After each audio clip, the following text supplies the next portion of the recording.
Hello, good evening. This is Paul Cherry Trains, home of Bedstead Junction, and we're going to be doing a video tonight about the Hornby Large Prairies. Now, it's going to be an interesting video because I had a problem that certainly Sam's trains did not encounter, and this one was a beauty, and I'll explain it to you later.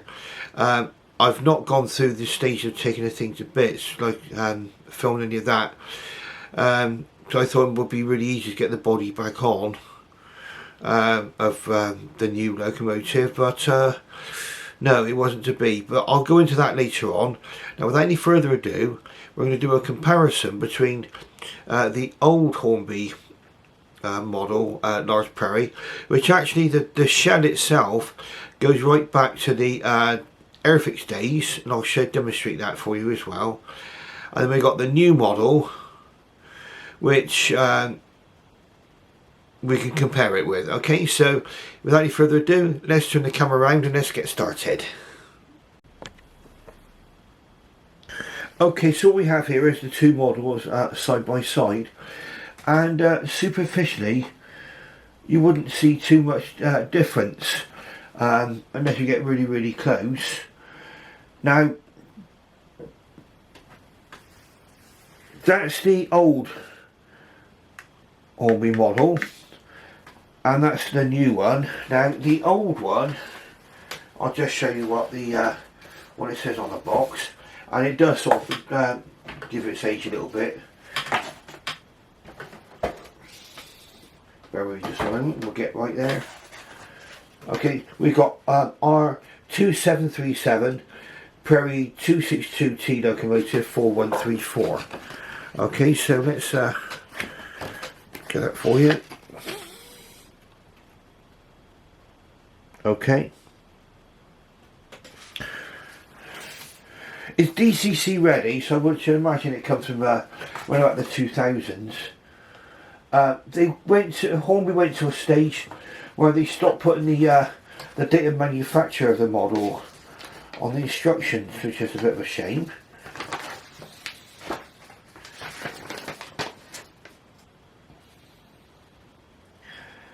Now, the body on these was only held on with one screw, and I'll show that to you in just a minute. Now, so that's the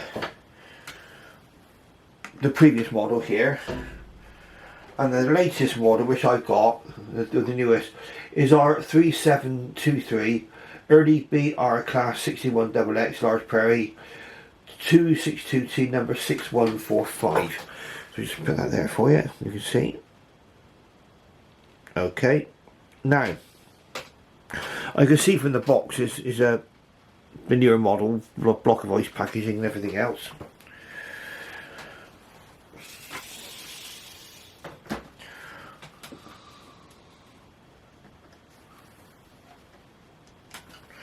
Right, now, one upgrade which they made to this model over the old Airfix one was it's actually got the old model's got does have sprung buffers. Okay, so you can there, the latest model has sprung buffers. That was in BR green early crest, that was in BR black early crest. So we'll get them up close and personal later on as well. Now, as far as weight's concerned, the older model weighs a lot more than this one. Okay, really in many ways the models look very similar. That one's got far much more cab detail, the latest model, and it also got a movable cab vent. That one there. Now, you might want to see these models running, so I'll have a little bit of a running session for them both, and we'll do a comparison. And then what we'll do is we'll probably put them up on the Lazy Susan side by side, and we can see again what differences there are. Now, what we'll do then is we'll get the controller going. We'll just see which model is ready to go.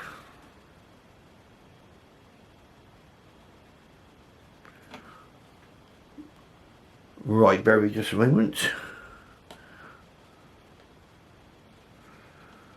Okay, so the next thing you'll see is this model coming out of the station. Oh.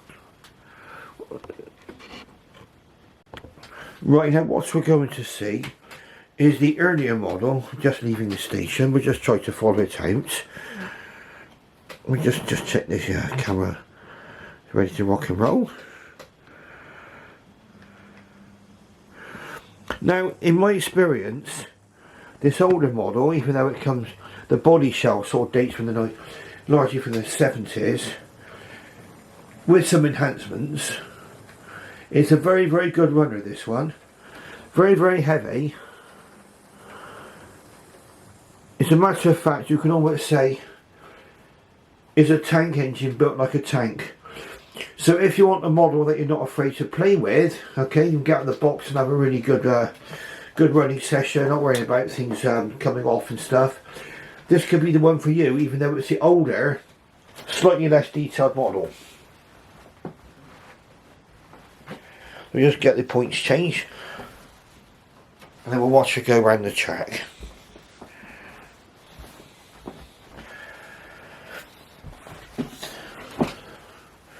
Now before we do, I'll just show you the older, this is the body shell. It's a bit broke because it's got some steps missing, but to give you the illustration purposes, that's what the body shell looks like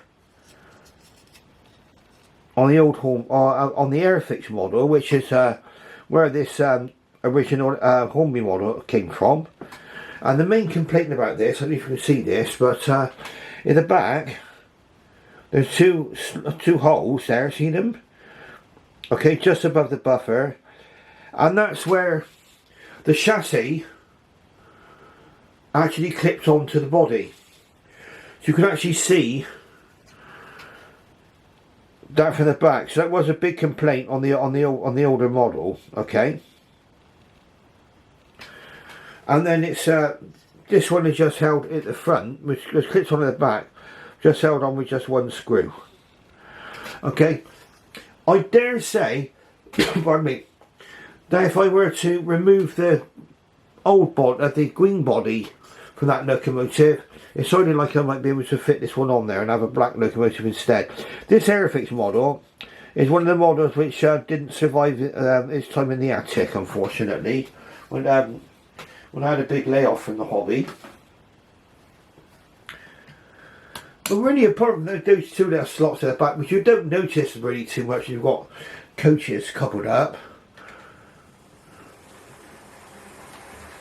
There's really not too much wrong with it. I mean, the only other thing which you don't get on the older model, which is based on the Airfix one, is glazing on the cap. Now that is running. We'll slow it down. We'll bring it, I'll let it come through the country station again. And I'll just explain to you a little bit something about it. Now I've got this running, when it pulls away, we'll just see how much it needs to be turned on, how much of the controller it needs. Okay, so let's turn it up, 10, 20, about 25 when it starts to move, and it starts to move quite gently, and away it goes. So that's running quite happily on about 40. Like I say, it's heavy enough to go through almost any plough, through almost anything. Point work, I've never had any problem on point work with this particular model.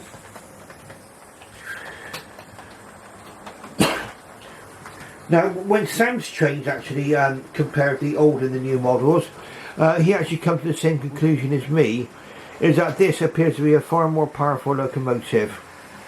Well, whether there's something to do with the motor or what, I just do not know. But these appear to have a much more, even though it's an older design, seems to have a much more powerful motor. It's a 262 tank engine, of course. Used on suburban and local services were their main use. Of course, this is doing a nice passenger train. And I do, if you have a look at the book Great Western Steam in the West Country, which I don't have with me right now, it's downstairs, but there is a picture of one of these locomotives actually on the sea wall in Devon. So it proves that this is fitting for my sort of local Western region area.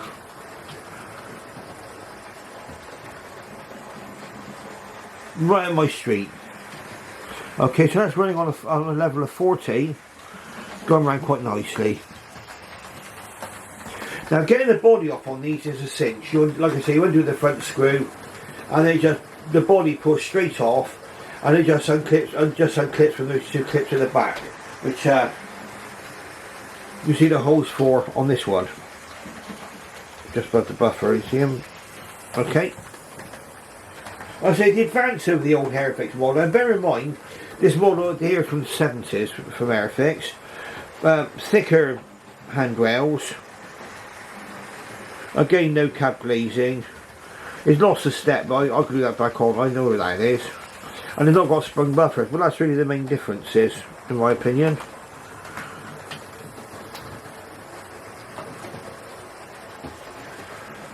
But a very, very nice runner.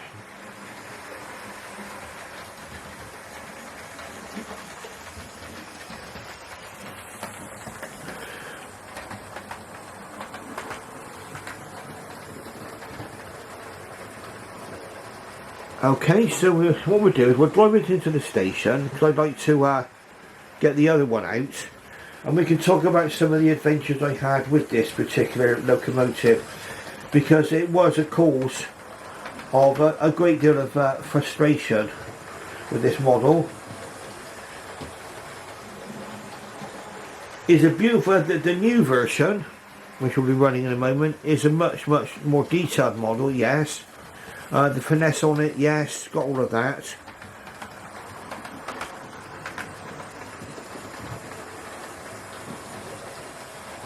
But there's a balance. I mean, I've very often talked about this in a lot of my videos, where some people moan about lack of detail, or some people talk about models or some models being too fragile. And it's having that balance between detail and durability. Okay.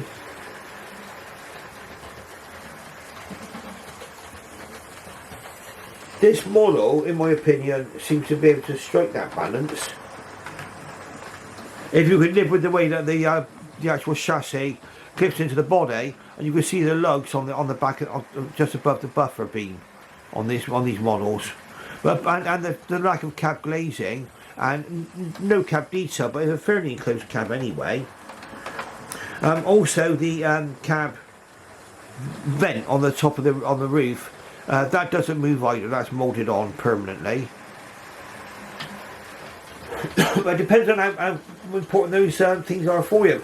I reckon that this will make a perfectly good railroad version. If they made it exactly like this, though, some people might get this for cheaper if it was in the railroad range, but in my opinion it would probably outperform a lot of the newer models, put them to shame.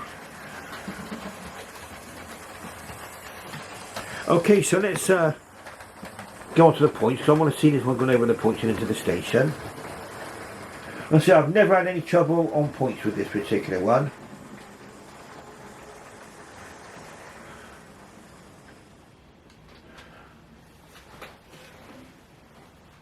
And then we'll watch it go into the station in just a moment.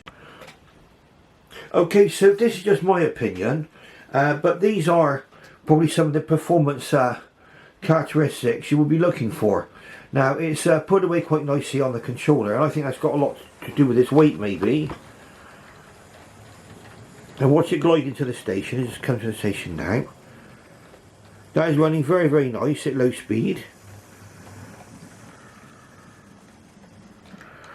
And there it is, it's in the station.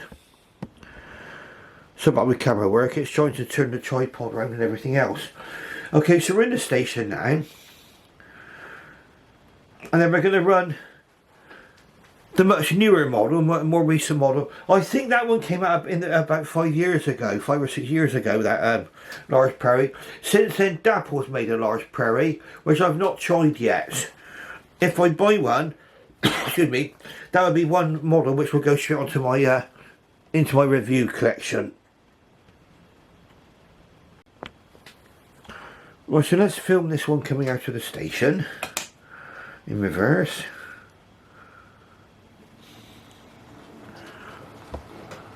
So I've got that controller on about 45 now. It seems to need a little bit more power from the controller to get it going. Could be me. But let's get this one moving. Just quickly jump in front of the lens, and then we'll watch her go round. Now this one's pulling different coaches. I mean, the earlier one is pulling the kind of coaches you would find in the Hornby Railroad range. They call it coaches. These are in fact BR Mark 1 coaches, which are on this one. So they're a little bit longer and possibly a little bit heavier. So now I'm on about 50, 55 on the controller now. And in my opinion, it does seem to need a little bit more power from the controller to really get it going. It's in BR Black with the early crest. Still a nice runner.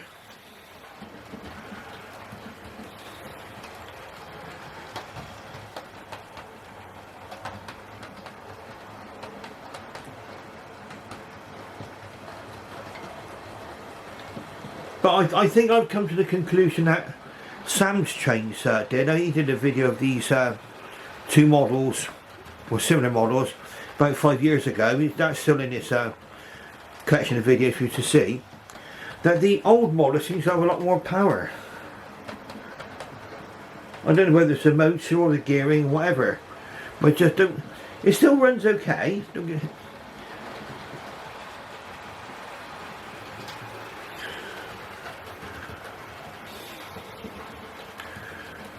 Now, the fun with this model really started, and I'm not going to put myself through this hell again, okay, of removing the body. Now, when Sam took the body off of this locomotive, it came off, went on easily. Mine needed quite a tug to get it off, to remove the body from the chassis. When I did, the first thing that struck me was how light and flimsy it felt. When it's on, maybe not so much of an issue, but it did feel very, very light and flimsy. And no matter how hard I tried, I could not get the body to go back on. And I'll explain to you why I think that is. I might have to draw a rather crude diagram to actually demonstrate that for you. One of my crude diagrams, which I hope you, in spite of my lack of artistic talent, it might at least put the point across. Oh, I just kicked the tripod then, sorry about that. Oh, the wonders of live video. Just going to pop out and get a piece of paper a second.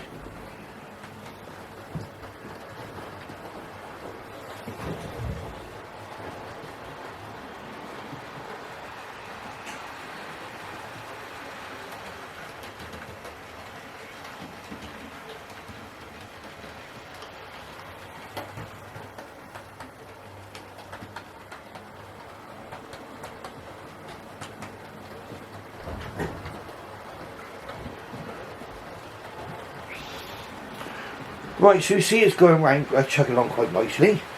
Okay, it does go over points quite well. Now, what's different about this model is that the body appears to be, where the body is fitted on, you've got to remove 4 screws. There's one at the front, and you need to remove the front bogie. Now, one problem Sam had, which I had too, is that if you do that screw right up on the front bogie, there's the front set of wheels, the front set of wheels won't swivel. The actual bolt, which is the screw that's supposed to hold it on, is of the wrong design. Okay, so you've got to have that screw slightly loose, otherwise you won't get it to go around corners. Okay, so that is the first problem. These screws are quite recessed, you need quite a thin screwdriver to get at them. They're quite recessed. Let's have a look and see if we can demonstrate to you. We'll get the instructions out.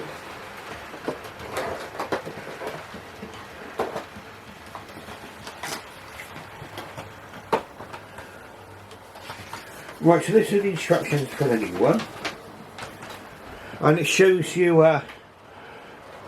where the screws are. And there's 2 screws near the back wheels of the locomotive, and you need to remove. And then at the front there's the bogie needs to come off there. The front bogie, you can see it there with the wheels, and there's a screw underneath you to detach, and then the body just simply meant to come off. Now mine needed quite a tug, okay. And getting it back on was just a complete nightmare, and in fact I actually broke the locomotive trying to get it back on. It's all back together again now, so thanks to the wonders of super glue and a lot of dexterity and patience, I managed to get it back on. I'll show you what appears to be the problem. Now we'll get her up on the lazy Susan, I think, just a moment, and we'll look at both, and and then we'll go through that with you.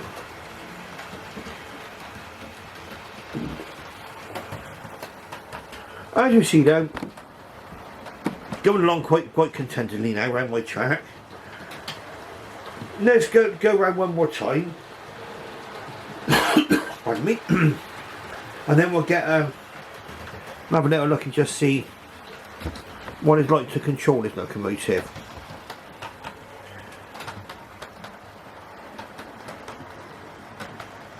Right, so we'll slow it right down, so it slows down quite nicely. I got control up there. Now let's turn the controller up. We're on 30 and nothing's happening. Just about 35 when it starts to move forward. It's quite nice control on that.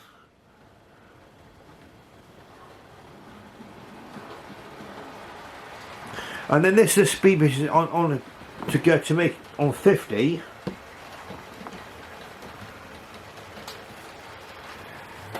So it's quite controllable, and you do need to have good control on a very small layout like this, because of the way I've had to fit a quarter into a point pot, and you're always going to get the problem where the now bear with just a moment. I'm going to have to stop recording just a moment because I've got a slight technical issue. I'm quite surprised this train's still running.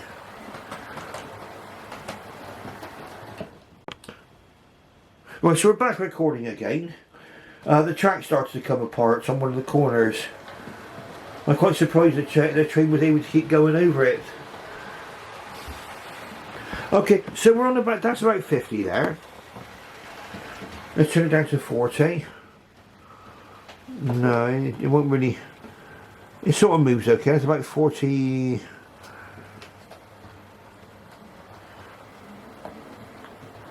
It seems like most of the control is around about between the 30 and the 50 mark. And then obviously then you can speed, you've got beyond that, it will go a lot faster. But for it to look realistic on the layout, I mean, it would be doing about this sort of speed, it'd be going quite fast, wouldn't it? That's the 50.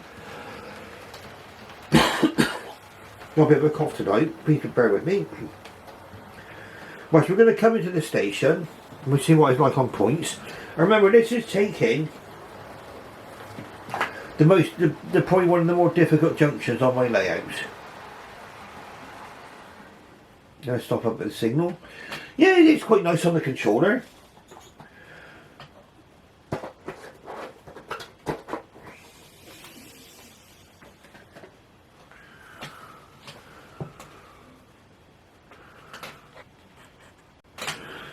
Right, so in we come. Yeah, that's quite nice. over the points. Bit of a clunk there going over, but that was on that junction with a few of my locomotives, so let's not worry about that too much. Let's just watch her come in.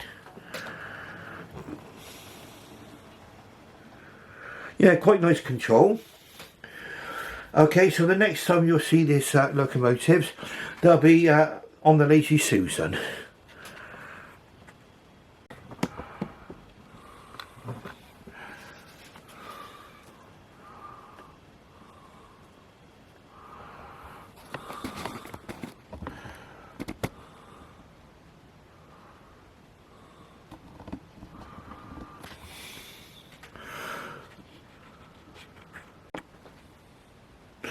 Right, so this is the two models together, and looking from this distance, probably you wouldn't think there was so much difference, really. Okay, you can see the crest. I mean, some people are of the opinion that the finish is a lot nicer on the new model. I mean, obviously we've got black and green models to compare. The colos look similar.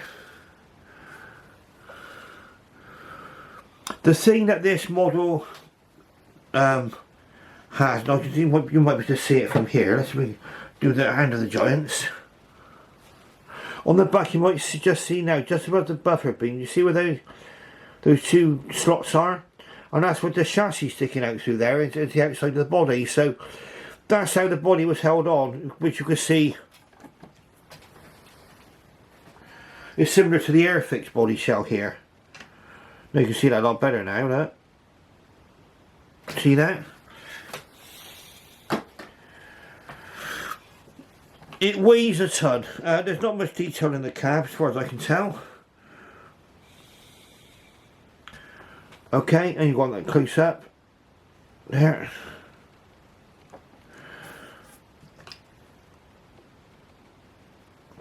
One thing it does have, you're looking underneath now, you can see the drive cog just underneath that. So you can oil that, you can service that without taking the body off.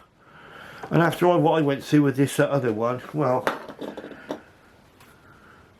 Okay, so the other fundamental difference is, you probably might see it from here.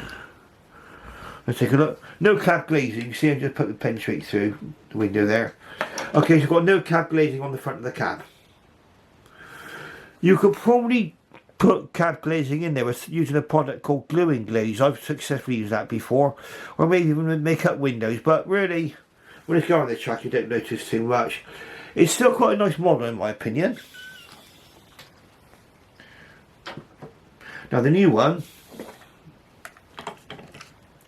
yeah, it definitely feels a lot lighter, it feels more flimsy. You see down there, you don't have those slots sticking out from the chassis out the back there. A lot of them, the details more fine as well. I think we demonstrated earlier, they both got sprung buffers. Nice finesse on it. Nice bit of cab detail. Let's get a torch. Showing this side. You might not be able to see yourself, but we'll have a little look.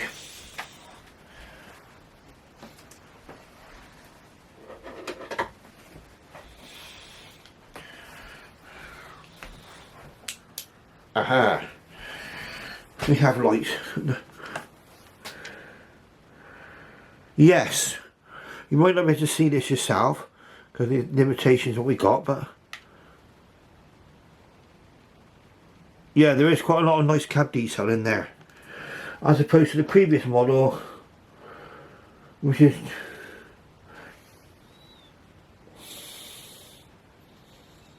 you can see a lot of the mechanism inside there, screws and stuff.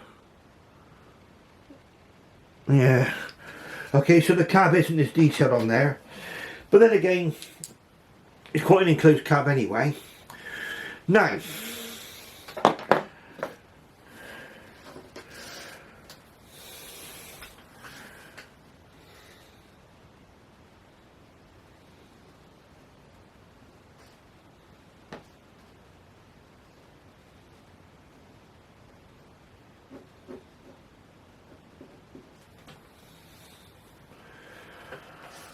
And you wonder what this is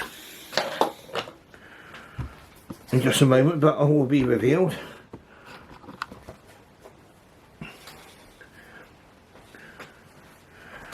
Now I think this is what's gone wrong with this locomotive here. Now remember, Sam's trains, his body came off and went back on again as sweet as a nut. I had a much different experience. If you imagine the part we're looking at is the front of the smoke box here, okay? That is, just get focused, that is separate to the rest of the body. That there is a separate piece. Those are separately fitted parts there, the steam pipes. Okay, and on the other side the same thing.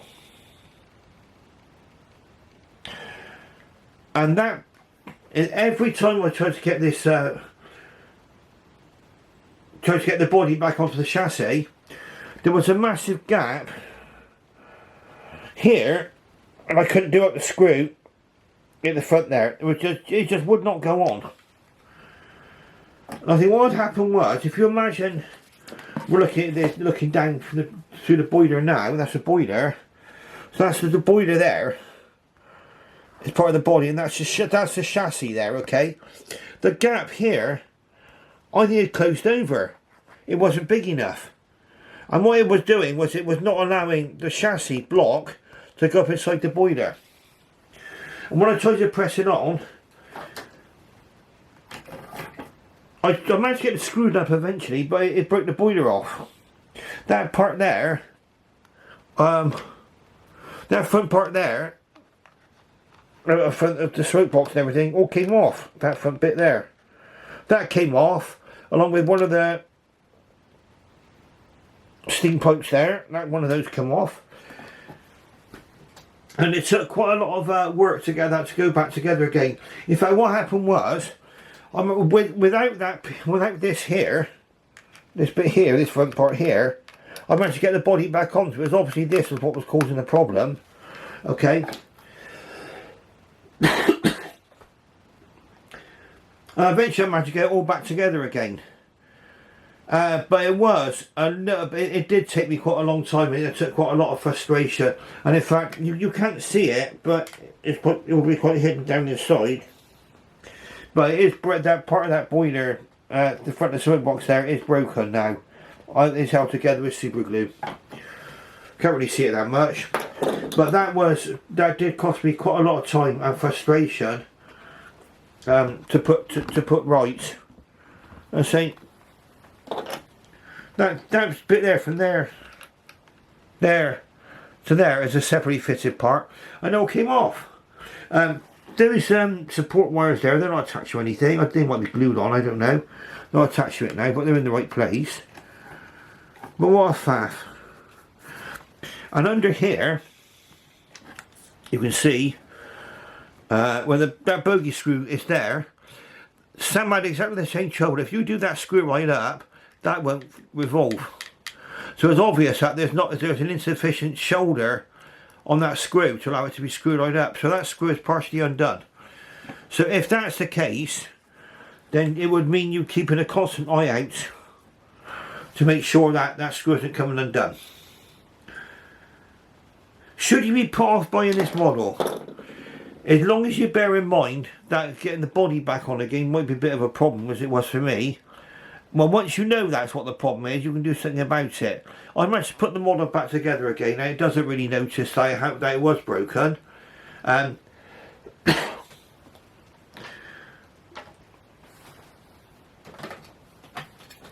This body shell, even though it's more plasticky, and this is made fully plastic as well, which came off the Airfix model, so it's similar to the green one here. That body does, it's all in one piece, and it does, even though it's got slightly less detailed on there, it does feel more durable. Like we say, detail and durability, isn't it? Okay, so that really is the main differences. Also, you can see on here, There's a lever in the cabinet. See the red lever? You don't get that on the older model. You can feel immediately when you pick this model up, this green one, how much heavier it is compared to this one.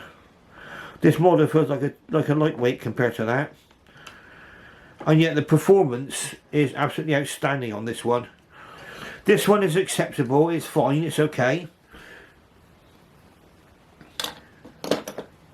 I think Sam had more trouble with the running on his one like this,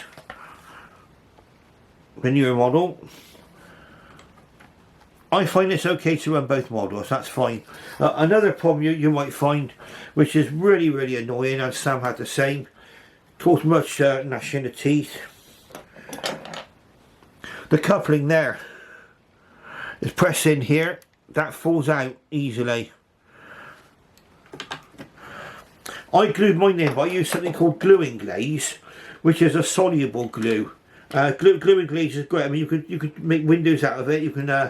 It's great for gluing things on because it dries clear. Gluing glaze. Right. So the next thing you'll see is my locomotive's back in action again. Okay, and then we'll wrap things up and come to the right conclusions.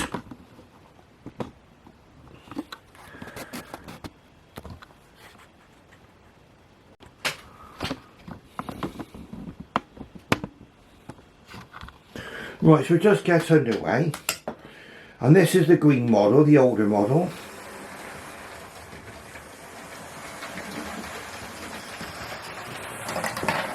It seems to have much more ample power. It's a heavier locomotive. It feels more powerful. That's fly-in now on very little controller. Right. Pros and cons. Every model's got pros and cons. I suppose there's some other detailed differences on there. I put the major ones. Oh, there's a slight difference with the whistles as well. Better detail on the newer model with the whistles. But really, I mean, there's not that much. When you're watching it go round, probably the thing you miss most is the cab glazing. You can see that. And once you see it, you can't unsee that. But really, apart from that, there's not an awful lot wrong with the older model from Hornby. And if you could live with the detail compromises, like the way that the chassis clips onto the body, you've got the clips sticking out into the body, and the lack of cab glazing, and a few other things. I reckon if you can live with that, this is still a very worthy model to have. Very worthy model to have. And that's running on about 3540 now. Whereas with the other model we're actually on about 50 to do this. Plus the other thing that it's not doing, this this now is not level, so as it comes towards me now, we're going uphill ever so slightly. This one just does not slow down at all. Like I say, it's like a tank engine that's built like a tank. Okay, very nice.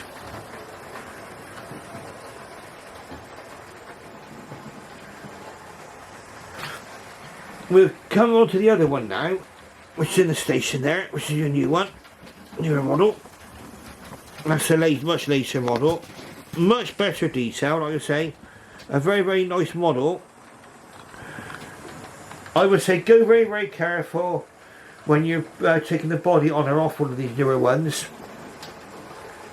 It unfortunately, in my opinion, yes, it does feel a lot more flimsy than what the older model was. It's got cab glazing, much nicer cab detail. As a model, yeah, it's many ways is miles ahead of the older model detail wise. But you need to think that, well, how much do you want all that? Okay. If you do, well, it's still a very worthy model. Once you've got it running properly, I mean, mine, I think I just need to put a little bit of oil on the motor. I did buy this second hand, this Large Prairie, so but I bought both locomotives second hand, and it went well after I put a little bit of oil on the back of the motor spindle. Seems to improve the running at no end. The wheels, they say, are better on these newer ones. okay, which I'm looking at now.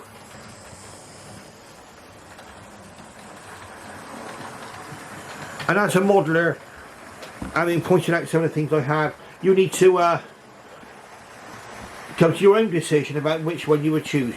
I would say get both, okay? And you can compare for yourself, okay?